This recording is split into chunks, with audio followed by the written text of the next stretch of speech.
এই যুবকের আমি এত দিলাম কেন জানো? আমি তো সেই ইতিম, আমি সেই অসহায় ইউসুফ। আজকে 40 বছরের উপরে হইল বাবার চেহারা দেখতে পারি। দুনিয়াতে আসার পর যেই বছর আমি দুনিয়াতে আসছি তার পরের বছর আমার ছোট ভাই বিনিয়ামিন জমিনের মধ্যে আসছে। আমার আম্মা জান একই বছরের আগামাথায় 2 বাচ্চা দেওয়াতে আমার আম্মা জান দুনিয়া থেকে বিদায় হয়ে গেল। মা বলিয়া ডাক দেওয়ার কেউ নাই। আব্বা জান আমারে বড় আদর করতেন, রাতের বেলা পাশে নিয়ে ঘুমাইতেন। মাঝে মাঝে খালা আমারে আদর করছেন, কিন্তু আমার 10 ভাইয়ের ভিতরে হিংসার জন্ম হলো, সহ্য করতে পারল না। আমার ভাইয়ার আমার বাবাকে উল্টা পাল্টা বুঝাইয়া খেলার বাহানা কইরা আমারে নিয়ে গেল। আমার বাবায় দরজা দিয়া তাকাইয়া আছে, আমার ইউসুফেরে তোরা কই নিয়ে যাও। আমারে বাইরাই না, আমার বাবার নজরের যখন আড়াল হয়ে জঙ্গলে ঢুকলো, এইবার আমারে ভাইরা মারধর শুরু করলো। এক ভাই মারার পরে আর এক ভাই কয় তুই মার, এইভাবে মারতেছে আর বলে এখন তোরে কোন বাবায় ফিরাবে। আমি কান্না করে বলছি ভাই আমার কি দোষ বলো, আমি তো তোমাদের বিরুদ্ধে কিছু বলি না। এইভাবে মারতে মারতে আমার বড় ভাই ইহুদা ও বলে আর মারিস না, সহ্য করতে পারি না। কারণ বড় ভাই ছোট ভাইয়ের প্রতি কলিজা ভাঙ্গা মোহাব্বত, এইটা যদি ছোট ভাইরা বুঝতো কোনোদিন বড় ভাইয়ের সাথে বেয়াদবি করতো না। অনেক ফ্যামিলিতে বড় ভাই লেখাপড়া করতে পারে না, ছোট ভাইরা অনেক লেখাপড়ার সুযোগ পায়। কারণ দেখা যায় বাবা মা বুড়া হয়ে গেছে, এখন যদি বড় ভাই লেখাপড়া করে কামাই রুজি করার কেউ নাই। বড় ভাই কয় না বাবা তুমি কষ্ট করিও না, আমি কামাই রুজি করি, লেখাপড়া বেশি করা লাগবে না, আমার ছোট ভাইরে পড়াই। এইবার বড় ভাই কামাই কইরা বাবারেও খাওয়ায়, মায়েরে খাওয়ায়, ছোট ভাইয়ের লেখাপড়ার খরচ দেয়।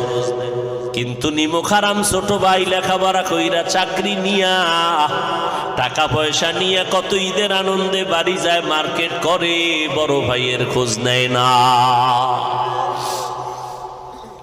ইউসুফ নবী বলতেছেন আমারে কুয়ার মধ্যে যখন ফেলে দিল, আমার শরীরের পোশাক খুলতেছে, রশি লাগাইতেছে, তখন আমার কেউ নাই, অন্ধকার কূপের ভিতরে, জঙ্গলের ভেতর।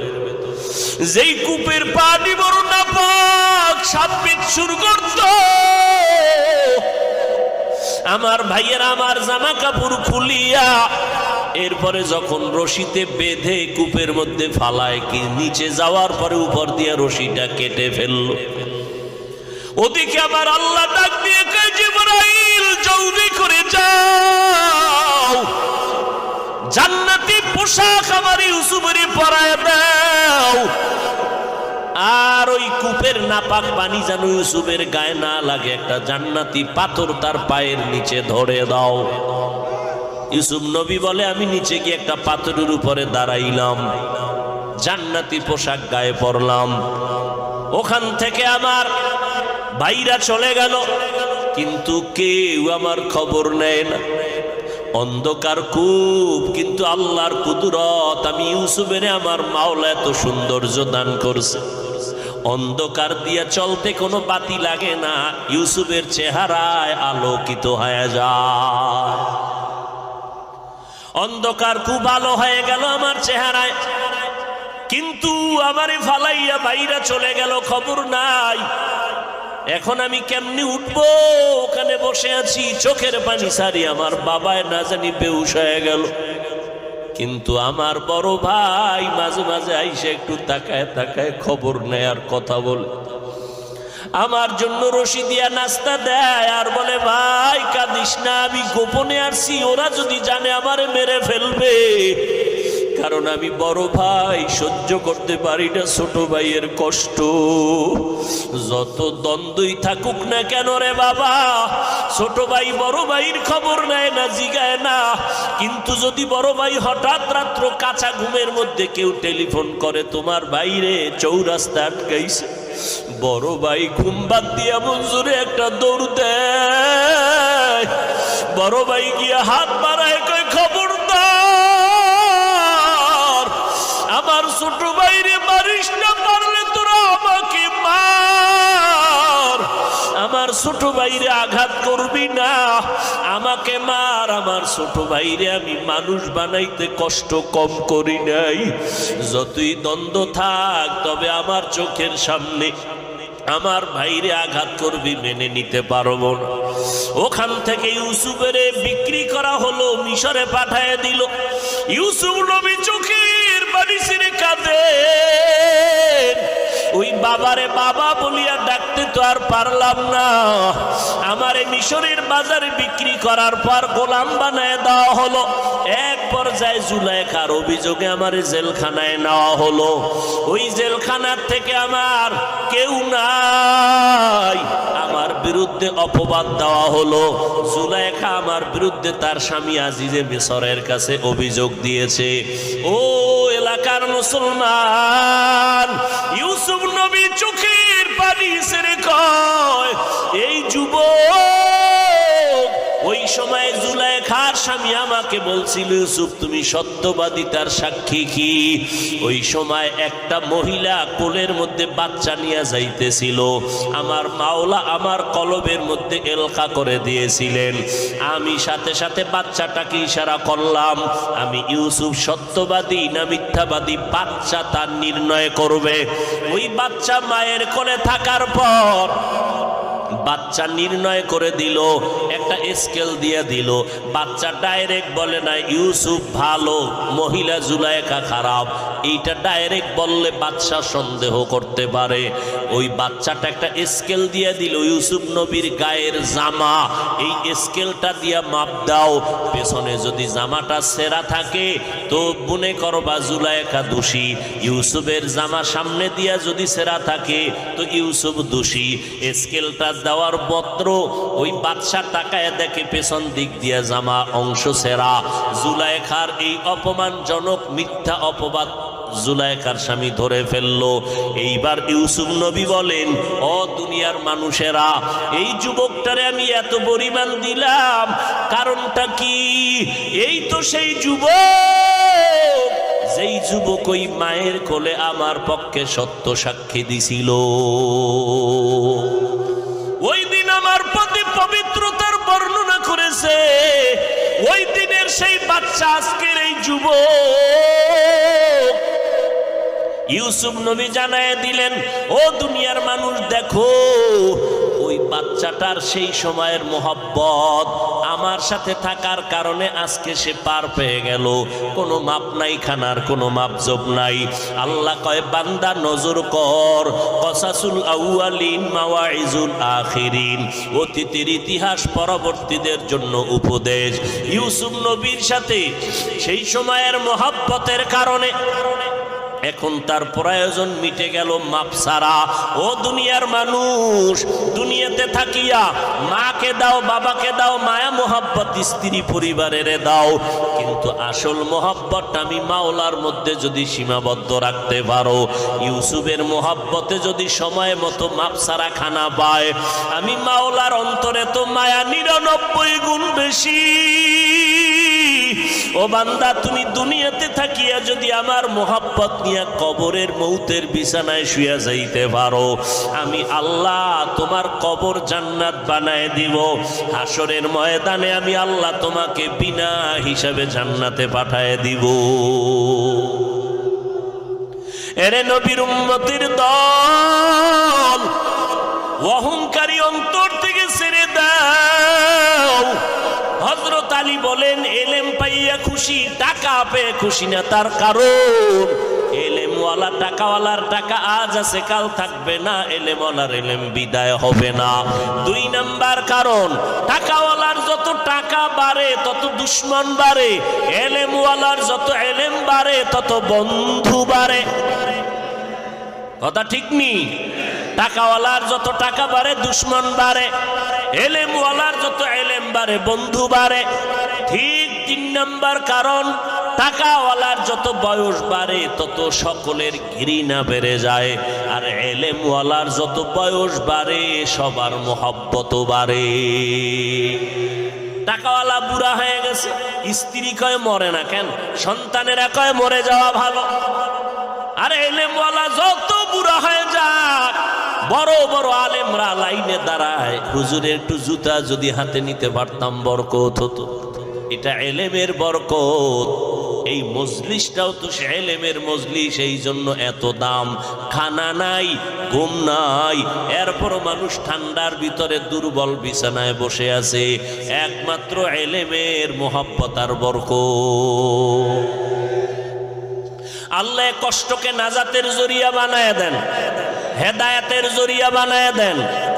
এরে যুবক, আল্লাহ তাআলা বলেন আলিফ লাম মিম যালিকাল কিতাবু লা রাইবা ফি। এটা এমন একটা কিতাব যার মধ্যে কোনো ভুল আছে? কোনো ভুল? তো ওই আলেম কেন বলল কোরআনে জাল আছে? এ তো করোনার আগের না, ইদানিং বলছে, এই কয়েক মাস আগে মাত্র বলে কোরআনে ভেজাল। বলে কেমন? হাদিসের থেকেও বেশি। আরো জোরে বলেন। কই দেশের মানুষ তো ঘুমাইতেছে, খবরও নাই। আল্লাহ সারাইছে, দেওবন্দিওয়ালারা যদি এর কিছু কইতো, দুইয়া লাইতো ওই জাতিরা। আল্লাহ হেদায়াত দান করুন। হায় হায়, কালেমা কুফরি কোনো দেওবন্দিওয়ালারা বলে নাই। নবীরা ভুল করেছিলেন, আল্লাহ ভুল করাইছিলেন, কোনো দেওবন্দিরা বলে নাই। কোরআনে জাল আছে, কোনো দেওবন্দিরা বলে নাই। বেশি নফলে ইবাদত লাগে না, কোনো দেওবন্দিরা বলে নাই। এরপরও সব দোষ হলো দেওবন্দীদের। মাদ্রাসা বন্ধ করার জন্য পায়ে তারা চলছে। আল্লাহর কসম, যে বাতি আমার আল্লাহ জ্বালাইছেন এটা নিভাইতে পারবে না, বরং যারা নিভাইতে যাবে তারা নিজেরাই নিভে যাবে। এর প্রমাণ আছে না নাই? নাম ঠিকানা শুদ্ধ প্রমাণ আছে। আল্লাহ হেদায়াত দান করুন। আল্লাহ বলেন হুদাল্লিল মুত্তাকিন। কোরআন হলো হেদায়াত, যারা আল্লাহকে ভয় করে মুত্তাকিনদের জন্য কোরআন হেদায়াত। আল্লাহ কোরআনের আর এক জায়গায় বলেন হুদাল্লিন নাস, গোটা জগতের মানুষের জন্য কোরআন হেদায়াত। ও যুবক, আমার মাওলার কোরআনটা আজকে দুঃখ, ঘরে কোরআন আছে কিন্তু জানো না কোরআন কি জিনিস, খুলিয়া দেখলাও না। আমার মাওলার কোরআনটা সিনায় লাগাও, সিনা ঠান্ডা হয়ে যাবে। আমার মাওলার কোরআন তাকায় দেখো, চোখ ঠান্ডা হয়ে যাবে। আমার মাওলার কোরআন পড়ো, জেহেন ক্লিয়ার হয়ে যাবে।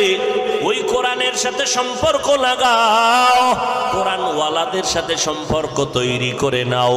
এরে নবীর আশেকের দল, ওই কোরআনের তালিম চলছে কোথায়? আজ মাদ্রাসাগুলোর ভেতরে।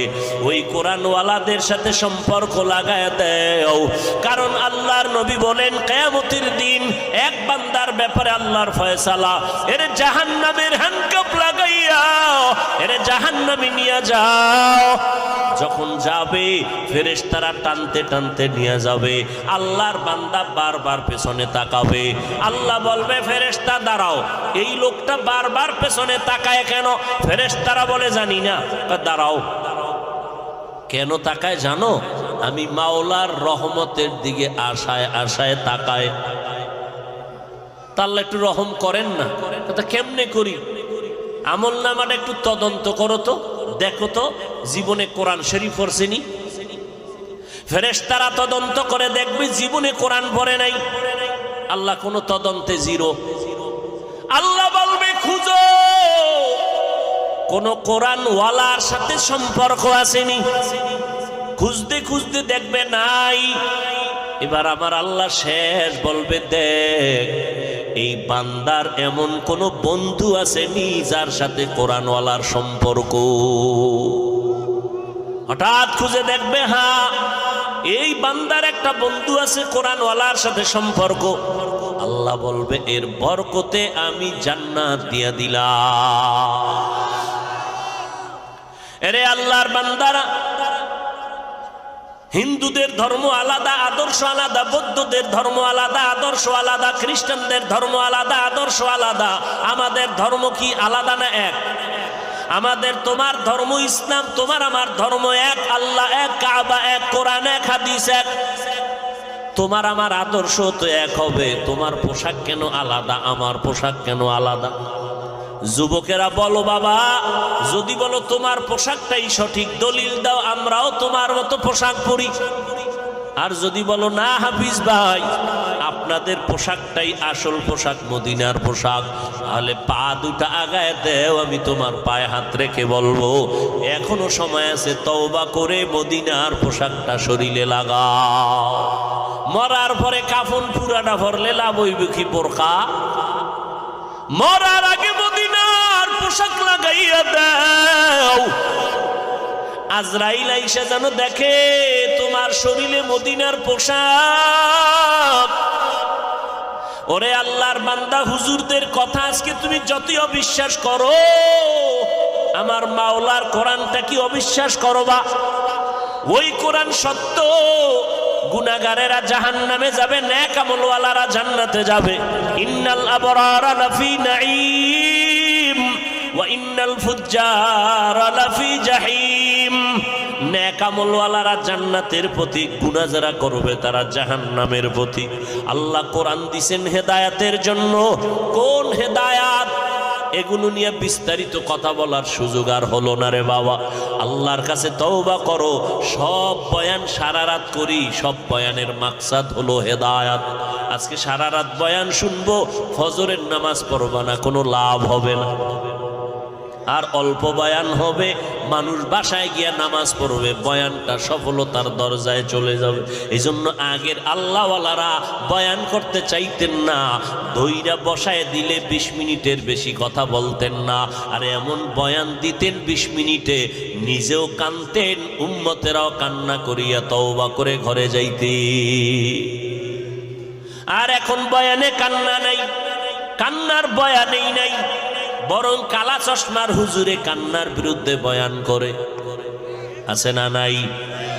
কত বড় দুঃখ যে একজন আলেম হইয়া কান্নার বিরুদ্ধে জাতির সামনে বয়ান করে। এর থেকে কপাল খারাপ আর কিছুই হতে পারে না। অথচ আমার নবী কান্না করলেন, আবু বকর কাঁদলেন, ওমর কাঁদলেন, জান্নাতের টিকিট হাতের মধ্যে পাইছেন। এরপরও হযরতে ওমরে ফারুক রাদিয়াল্লাহু তাআলা আনহু জীবনভর কান্না করলেন। ঈদের দিন সবাই ঈদের নামাজ পড়ে আনন্দ করে বাড়ি বাড়ি যায়, ওমর দরজা লাগায় কান্না করে।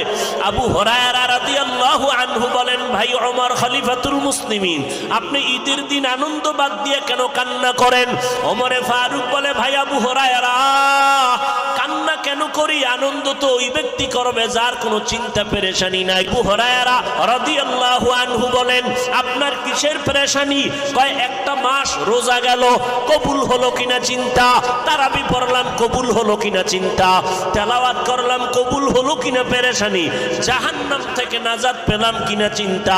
আবু হুরায়রা বলেন, খলিফাতুল মুসলিমিন, আল্লাহ তো আপনাদের 10 জনকে জান্নাতের টিকিট দান করেছেন, আবার এত চিন্তা কেন? ওমর ফারুক কান্না করে বলে, ভাই, যেই আল্লাহ জান্নাতের টিকিট দান করেছেন, ওই আল্লাহ যদি আমার কোনো কাজে বেজার হয়, ওই টিকিট আবার ক্যান্সেল হয়ে যেতে পারে। হযরত ওমর কান্না করেন আর বলেন, আমার আল্লাহ যদি ঘোষণা দিয়ে দেয় কিয়ামতের ময়দানে সব মানুষগুলো জাহান্নামে যাবে, একটা মানুষ জান্নাতে যাবে, আমি ওমর আশা করতেছি সেই জান্নাতি মানুষ আমি ওমর হতে পারি। পক্ষান্তরে আমার আল্লাহ যদি রাগ করে ঘোষণা দিয়ে দেয় সব মানুষগুলো জান্নাতে যাবে, আজকে একজন মানুষ জাহান্নামে যাবে, আমি ওমর বড় ভয় পাই সেই জাহান্নামী আসামি আমি হয়ে যাই নাকি। কি পরিমাণ আমার আল্লাহর আযাবের ভয়! জান্নাতের টিকিট পাইয়াও যদি তারা এত কাঁদেন, আপনার আমার কি পরিমাণ কান্না দরকার।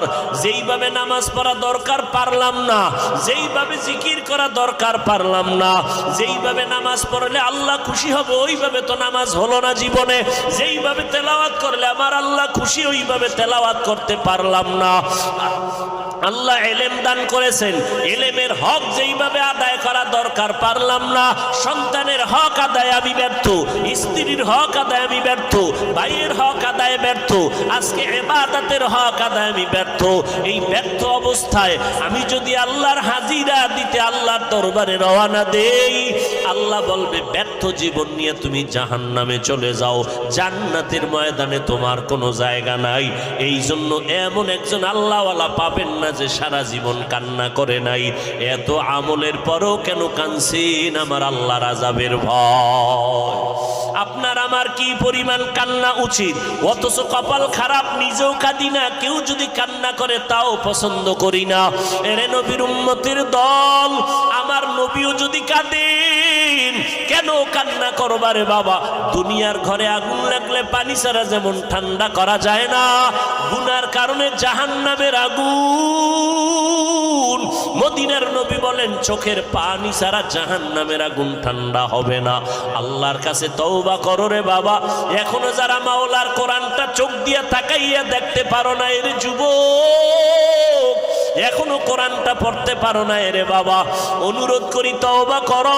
এশার নামাজের পরে অথবা ফজরের নামাজের পরে একটা ঘন্টা সময় কোন আলেম বা মুয়াজ্জিনের পেছনে দিয়া কোরআনটা শিখে নাও। 2-3 মাসে কোরআনটা শিখা সহজ হয়ে যাবে। আল্লাহর কোরআন পড়িয়া দেখো কত মজা লাগে রে বাবা। আল্লাহর কোরআনটা পড়ো, কোরআনওয়ালার সাথে সম্পর্ক লাগাও। এখন থেকেই নামাজটা ধরো, কারণ আজকে তুমি বয়ান শুনো যেই টাইমে, আল্লাহ না করুন হতে পারো আগামীকাল তুমি এই টাইমে হসপিটালের রোগী। আল্লাহ বানাইতে পারেননি। অতএব আল্লাহর কাছে তওবা করে নাও, মনে মনে আমার আল্লাহকে ডাকো আর বলো, আল্লাহ এই ময়দানে আমার মতো গুনাহগার কেউ নাই। আগামীকালকে আমি সুস্থ অবস্থায় থাকবো কিনা তারও গ্যারান্টি নাই, কোন দিন মরণ হবে জানা নাই। এই চোখের সামনে কত লাশ, কত জানাজার নামাজ পড়লাম। ও আল্লাহর বান্দারা, তওবা করো আমার মালিকের কাছে। দুনিয়াতে যতদিন বেঁচে থাকবো নামাজ ছাড়বো না, আল্লাহকে বেজার করে চলবো না, মা বাবার দোয়া নিয়ে চলবো, নবীর সুন্নাত অনুযায়ী চলবো, উলামায়ে কেরামের পরামর্শ নিয়ে চলবো। যেই উলামায়ে কেরামের বয়ানে চোখে পানি আসে, দিল নরম হয়, যাদের কাছে থাকলে আমল ভালো হয়, এমন উলামায়ে কেরামের কাছে যাও, দোয়া নাও, তাদের পরামর্শ নিয়ে আমল করো। মরিয়া গেলে আর নামাজ ছাড়িও না রে যুবক। তোমার মতো বান্দা চাকরি করে, ব্যবসা করে, লেখাপড়া করে, নামাজ ছাড়ে না। ডাক্তারি পড়ো, ইঞ্জিনিয়ারিং পড়ো, প্রফেসর হও, আলহামদুলিল্লাহ। তবে 5 বেলার নামাজ পড়ো, নবীর তরিকা মেনে চলো, হালালভাবে জীবন উপার্জন করো, রুজি উপার্জন করো, উলামায়ে কেরামের দোয়া নিয়া, মা বাবার দোয়া নিয়া চলো। দেশ ও জাতির বিরুদ্ধে ষড়যন্ত্রের কাজে লাগিও না রে বাবা। সবার কপালে তওবা নসিব হবে না। 13টা বছর আমার নবীকে দেখলো, বয়ান শুনলো, এরপরও নসিবে কালেমা জুটলো না। সে আবু জাহালের। এই জমিনে কিছু শক্ত অন্তরওয়ালা থাকবে, কোনো বয়ানে তাদের দিলটা নরম হবে না।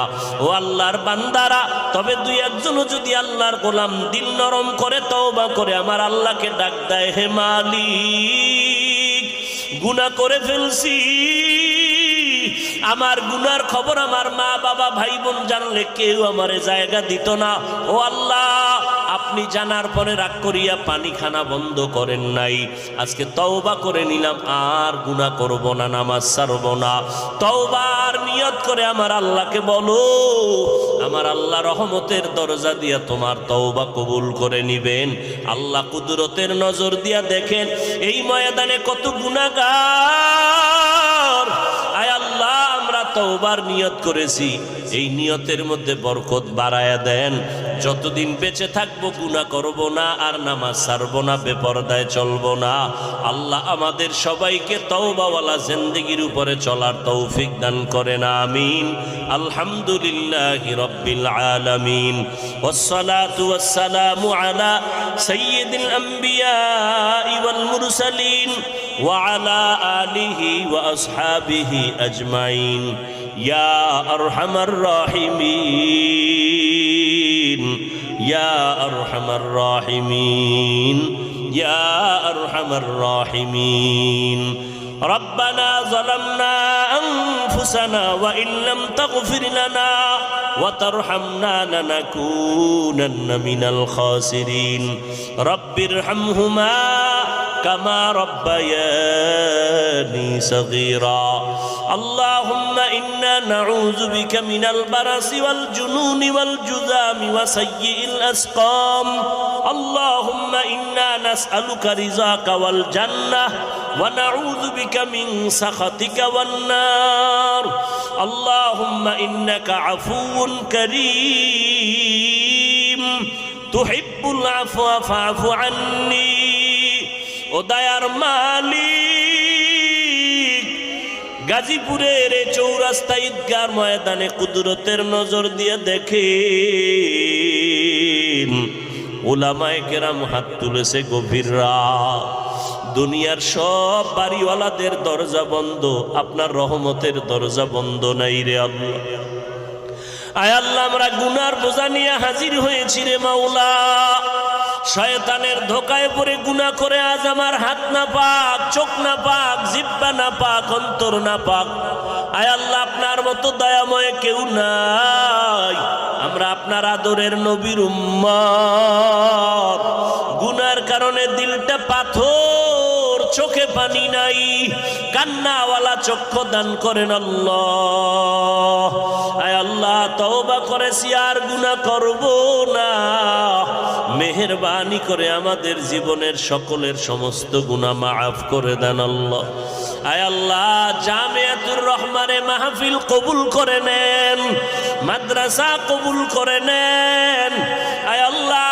খায়রিয়াতের সাথে কবুল করে নেন আয়োজনকারী সহযোগিতাকারীদের কবুল করে নেন আসাতেজায়ে কেরাম তালিবুল ইলমরা কত রাত দিন না খেয়ে কষ্ট করেছেন এই মাহফিলের অ্যারেঞ্জ করতে ও আল্লাহ কত বুক ভরা আশা নিয়ে এই মাহফিলের আয়োজন করেছিলেন আয় আল্লাহ আপনার কুদরতে যা ছিল তাই হয়েছে আমাদের সকলকে আপনার বরকতে মাফ করে দেন আল্লাহ আয় আল্লাহ যারা এখানে আসছে কত উলামায়ে কেরাম মুরব্বি হাজী সাহেব কত ব্যবসায়ী কত চাকরিজীবী কত ছাত্র ভাই কত যুবক ভাই আয় আল্লাহ কারো হাত খালি ফিরাইয়া দিয়েন না মেহেরবানি করে আপনি সকলকে মাফ করে দেন সুন্নাতওয়ালা জিন্দেগি দান করেন আয় আল্লাহ ঘরে ঘরে শান্তি দান করেন মা বোনদের পর্দানিশি আবেদা বানায় দেন